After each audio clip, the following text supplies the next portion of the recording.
Hi Booktube, Aaron here. Hope you're doing very well. Today I've got a bit of a reading update for you. I'm going to be talking about some of the books that I've finished in the last 2 weeks, really, since the first full week of October. Only finished two books in that period of time. I thought I'd also look into two of the books that I have ongoing at the moment. One of them is an anthology volume, so there's lots of bits and bobs in there to talk about.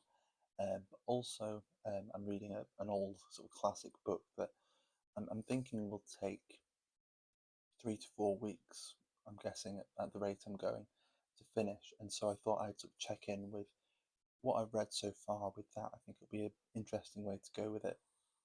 But first up, one of the books that I've finished so far this month, one of the events in November is Dr. November, and as you might guess from the name, it's an event about espionage, about spy fiction, and also non-fiction about the Secret Service and stuff like that. And I think it was originated by Mark from Book Time with Elvis, and then we've got Jim from Mystery and Mayhem, and Steve Donahue, and Greg from Another Bibliophile Reads. See, I think he's a co-host. I think Randy Ray is also a co-host. So yeah, it's a great event. It started last year, and I really enjoyed it. And last year, John le Carré kind of took over the whole event for me, and that hasn't changed this year. And so the book one of the books I've finished is Tinker Tailor Soldier Spy, and I've seen two adaptations of this. I've seen the film with Gary Oldman and the Alec Guinness sort of older BBC one, both of which I enjoyed, and it's one of those ones where even rewatching the adaptations, thinking I was familiar with them, I'd still be like, wait, what's going on?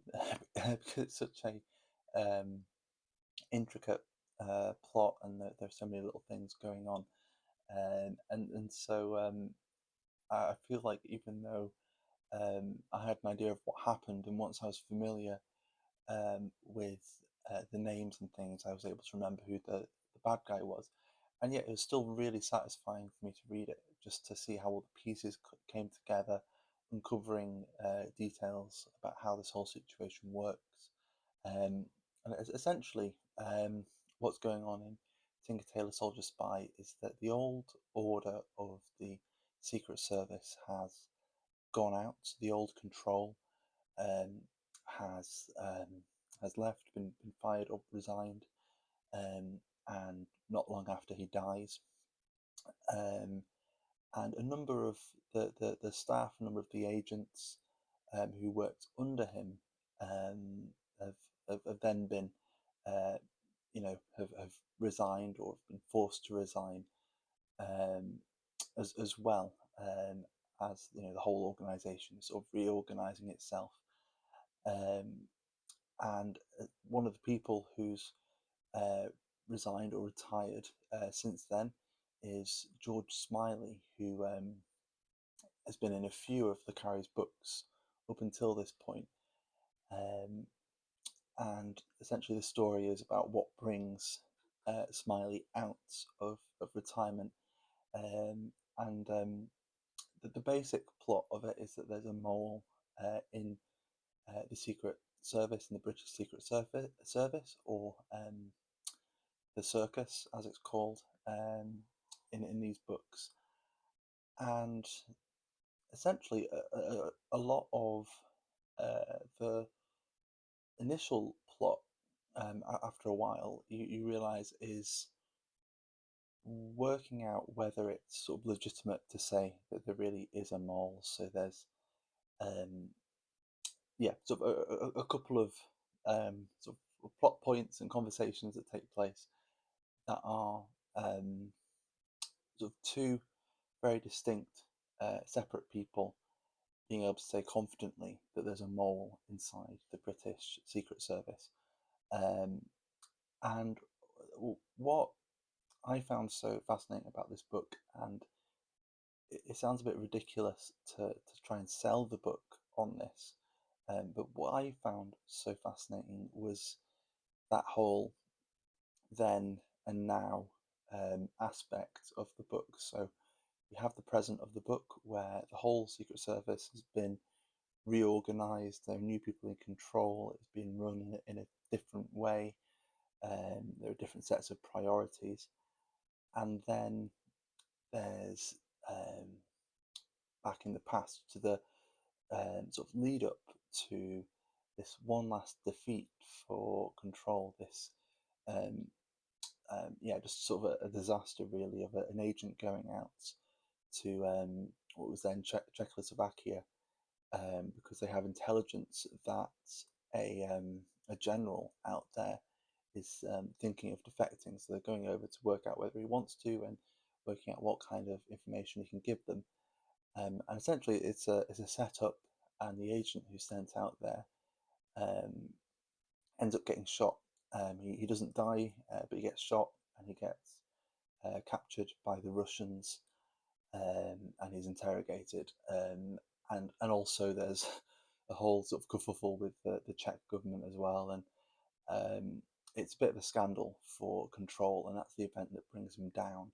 And it's one of the events where Smiley, working all of this out, having been asked um, to go in and work out what's going on, um, it's something that couldn't have happened if there wasn't a mole in the Secret Service. Um, one, feeding information to the British that is incorrect, but also then tipping off the Russians as well. Um, um, and I'm not sure how much to go into sort of the individual elements of the plot, um, but I just loved the way so much of this book is sort of raking over the past, and so much it's so much about what people were doing in professional capacities, and yet it's also sort of about their personal lives and about who they really are deep down. And so it was just really really wonderful. And yeah, again, I don't really know how much to go into it, but I would really recommend it. It's a very slow, meandering book, and John le Carré's world is very bleak, but yeah, I enjoy it, and it has a wonderful, wonderful ending um, that's just perfect. And so far, I think I've read about four John le Carré books, and there hasn't been one with a bad ending yet. Every single one I can still remember, and some of them are quite brutal, some of them are quite quiet, but they're all amazing. So I would really heartily recommend Tinker Tailor Soldier Spy.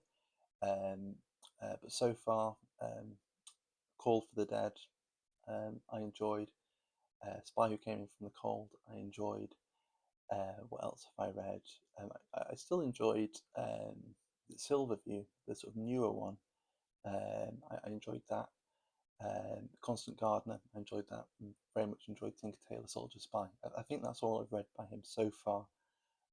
If I have time later this month, I'll be reading The Night Manager. So sort of something to look forward to in a few weeks. The other book I finished this month is a book of poetry. It's the new selected poems of Elizabeth Jennings, a poet who I had her in a little anthology that I've since lent to my dad, and not sure if I'll be getting it back. We'll find out. And there were a couple of poems in there that I quite liked, and then I sort of forgot about her. And then earlier this year, I was reading a book called The Lives of the Poets by Michael Schmidt.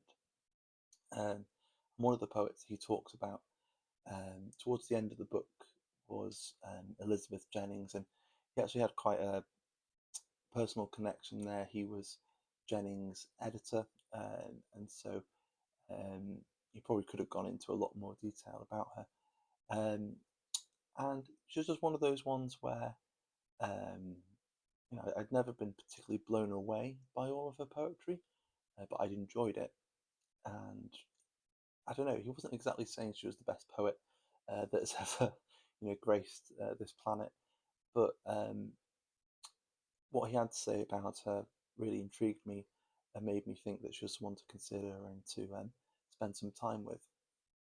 And so I picked up these new selected poems, and it was really quite interesting. I read the first few poems, and firstly, they're the kind of poems, at least the initial ones, that sort of get you to, they just sort of, just the way they're written, they get you to slow down and pay attention to them. And then I was looking at the lots of the particular words that she was using. She was using the word love a lot, the word light a lot. I think stars come up a lot, and um, the seasons come up a lot. And it seems like she's, in one sense, being quite repetitive, um, almost falling back on cliches as well. And so there was part of me that wasn't too impressed as I was beginning this.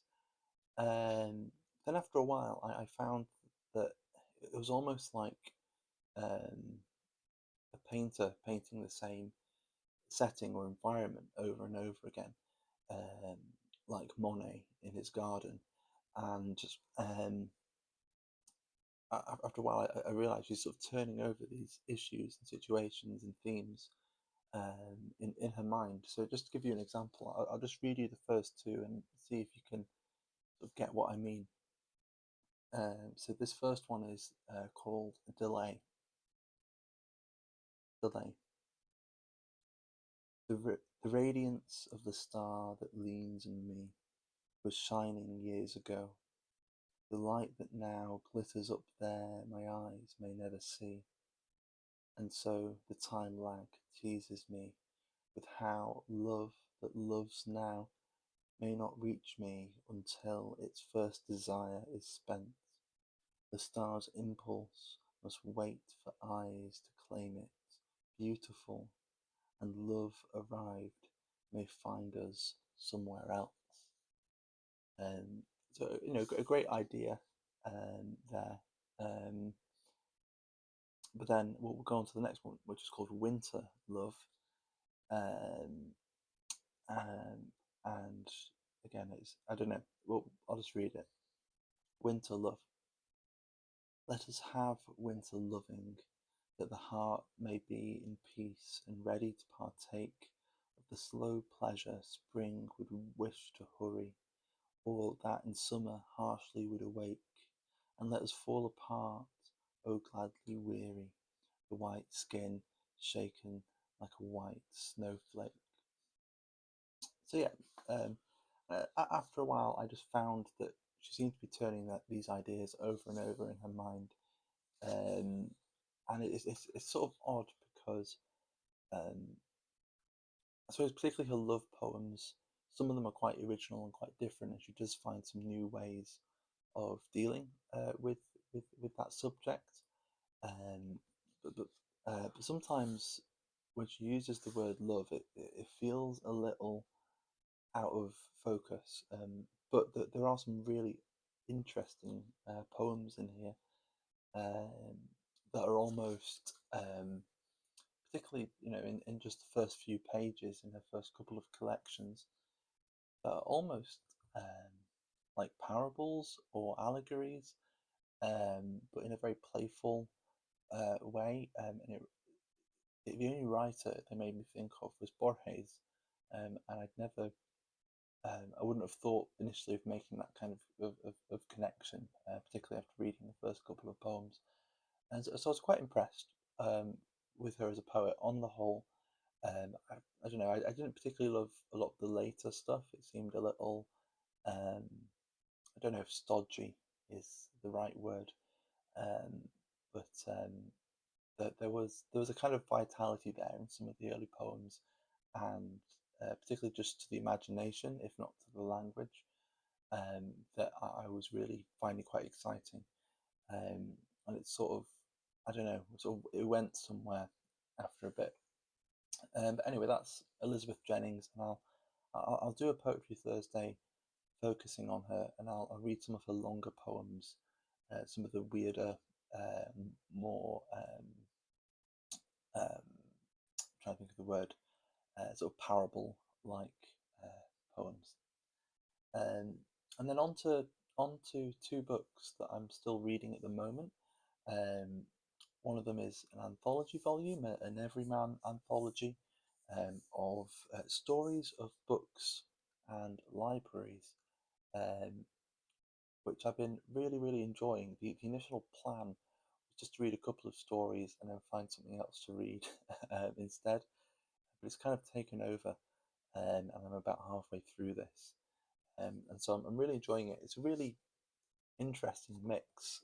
I've been given to understand that in some of Everyman's other anthology volumes, some are around a certain theme or around a certain place. They have London stories and um, New York stories, Paris stories. I think they have a Prague stories volume.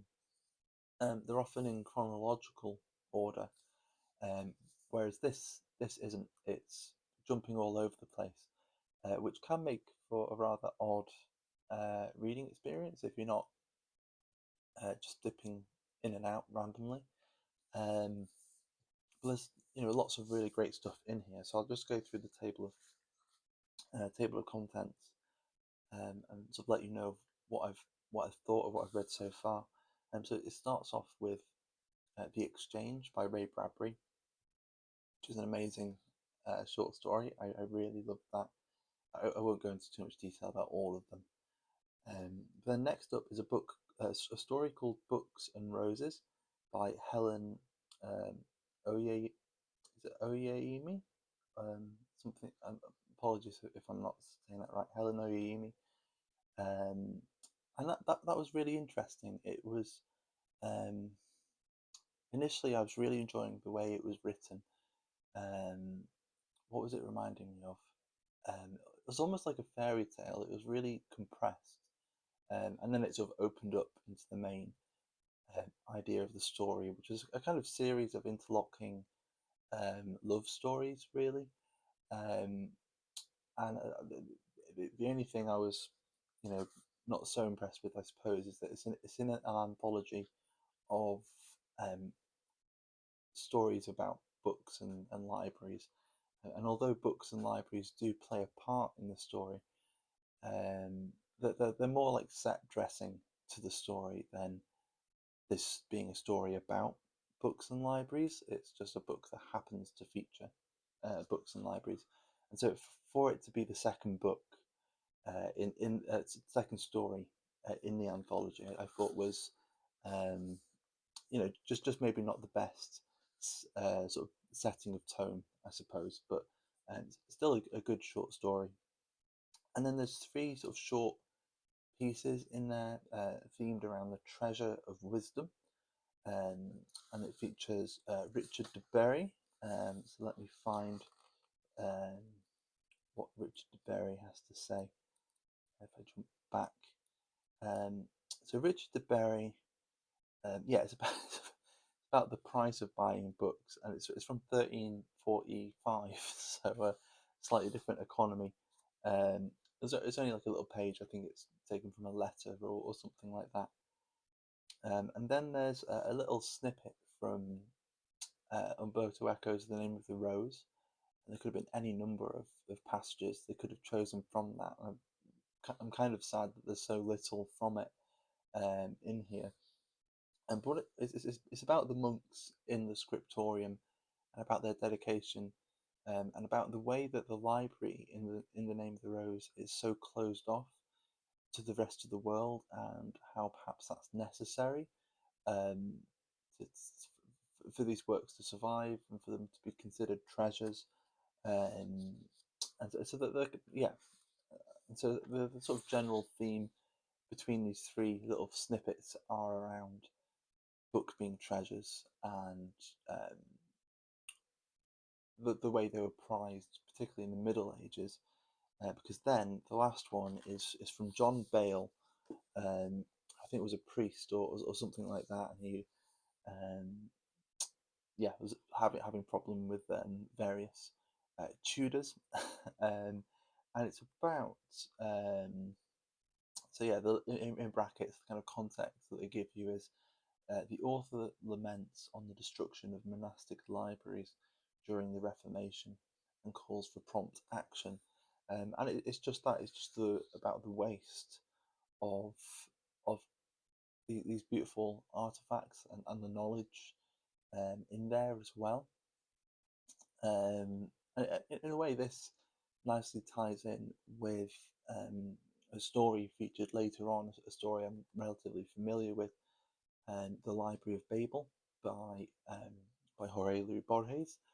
So the second time he's coming up, and in that story, there's a bit where the setup of the story is it's imagining that the universe has this vast, endless library, um, and our narrator is one of its inhabitants, and various people react to existing in this library in different ways, and there's a whole sect of people who've decided that they need to destroy these books, and then other people are reacting to that, thinking it's such a terrible thing, such a terrible waste. But in this library, there's every possible combination of letters in these books, and so it's like, okay, they might have destroyed this book, which might have been, there might have been so much wonderful knowledge in it, but there's bound to be somewhere else in the library another copy of the same book, and the only thing that's changing it is that maybe one word is misspelled, or there's a comma in a different place, or something like that, um, because there's every single possibility featured in the library. And so it was just an interesting counterpoint to that, whereas that's not necessarily the case with with some of the books being destroyed during the dissolution of the monasteries. Um, but I just found it as an interesting counterpoint between the two.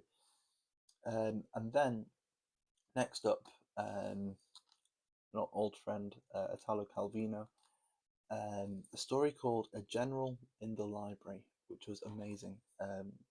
Probably one of my favourite short stories now. And it's about a highly militarized society, and they're really suspicious of books and learning and reading, because who knows what kind of dissident ideas might be in these books. And so the army send this general and his division to essentially wage a war on the library. A sign is put outside the library saying that army maneuvers are in progress, so no one can go in. They expel all the people in there except for the head librarian, so he can tell them what's going on, what's kept where, and answer any of their questions. And it's about all of these soldiers rummaging through a library, and whenever any of them have an objection to a book, it's like, oh, you're talking about the Crusades. Well, you might object to this book, but this author says this about this, and suddenly he's giving them more books on the same subjects, and they're getting really interested in the subjects, and they're becoming readers, and they're suddenly coming to these subjects more complexly and with more nuance. It doesn't particularly, in one sense, it doesn't particularly end well for them. But I just thought it was such a beautiful idea and expressed so playfully. So that was the general in the library, and then I probably won't go through all of the rest of them. There was doesn't yeah, a few things in there that were okay. Some Laurie Moore, that was all right, as was Mary Arnold talking about the Bodleian, a story called Girl Reading by Elizabeth Taylor. It was my first thing I've read by Elizabeth Taylor, and it was okay. Evelyn Waugh, never read anything by Evelyn Waugh. A story in there called The Man Who Liked Dickens, which turned out to be quite dark. It was quite fun. Julio Cortázar, Continuity of Parks. I quite like that. A very, very short story, but I liked it. The whole thing was a kind of gimmick, but it kind of worked because it was a gimmick. Ali Smith, The Ex-Wife, about a breakup, and one of the members of this relationship was obsessed with Catherine Mansfield, and then the other person in the relationship after the breakup is basically haunted by Mansfield's ghost. That's basically what's happening. It was kind of touching in a way, and interesting. I'm not sure how much more I'll read. Um, and then The Public Library by Isaac Babel. I've never got on with Isaac Babel. He just seems just really bland to me. He just says what things are, and that's it. Um, Elizabeth McCracken, Juliet. That was an odd little story. And then Enoch Soames by Max Beerbohm. That I'd never heard of Max Beerbohm. I'd never heard of this story, and it was incredible. It's all about sort of decadent period in the late um, 19th century, and about this unknown author called Enoch Soames, and um, there's a whole supernatural element to the story, and up until that happening, because there's some non-fiction in here and there's some fiction in here, and I couldn't work out whether this was supposed to be fiction or non-fiction uh, until this supernatural element turned up. And then there was the Library of Babel by Borges, and I think that's where I'm up to. So next up, we've got another one of those short interludes with pieces by multiple authors. So we've got The Pleasure of Books with short excerpts from Michel de Montaigne, Samuel Pepys, and Lady Mary Wortley Montagu. Um, Pepys and Montagu are both writers that I'm aware of but have never read. So it'll be a nice taste of those, and it'll be good to get to know Montaigne a bit better as well. So that's what I've been reading so far in this, the what is it? Stories of Books and Libraries. Um, and then I've been going on for a bit, so I'll just finish quickly by talking about the other book that I'm reading at the moment. And just a little thing, it's Confessions by St. Augustine, um, in quite an old translation. I couldn't even find it on Goodreads, um, but it's by Edward Bovary Pusey, and Pusey was in the 19th century part of the Oxford group in the Anglican Church. I'm not an Anglican, but um, he sort of was trying to move the Anglican Church sort of closer to Roman Catholicism. That's, as I understand it, that's what him and his set were sort of aiming for. So a prominent, a prominent person in sort of theology and sort of church stuff in in the 19th century. So he probably knew his stuff, but I'm not particularly enjoying him as a translator. But I'm finding Augustine himself interesting, and just as a person, really, really odd. He's a really intense guy, and the impression I'm getting is he was always just as intense. It's just that his intensity is like very focused on God.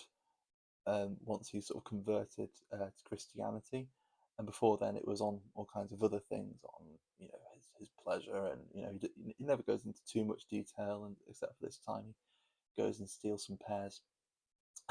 um, but it's interesting. There's a bit where he says he's there. He's a young man, and he's saying that he longed for something to love, and he loved the idea of loving. Basically, to sort of paraphrase it, um, and the way he puts it is a great description of being young and restless and not knowing what to devote yourself to in life, I suppose.